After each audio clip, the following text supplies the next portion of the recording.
And I wanted to give an example. I do this, I've been doing this quite often, and an executive summary and how to introduce it would be as early as, recently a conversation I had was, how do I change systems? I've had the same system in place for a long time. And what I'm looking for is to educate on the problem that we have. So as an example, is if a dealership or a franchise would be wanting to change software systems, I go at it about this way. I'd be like, hey, did you know that there's about 40 applications could be running in your business?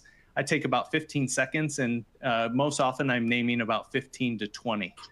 And I say, if you're going to introduce a new system into your organization, you probably want to think about operating costs and how do we reduce those. The best, when you're at your best, you're going to be reducing those by about 35%.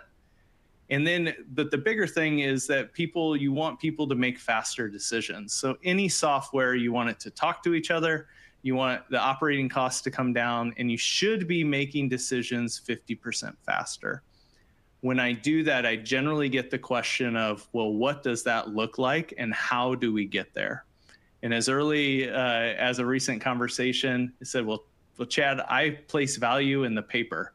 Tell me how that is going to make a change. And the biggest question I ask is, I said, when you sell your business with your goal in 2 to 3 years, is the buyer going to find that same relevant is in the paper or the technology that talks to each other?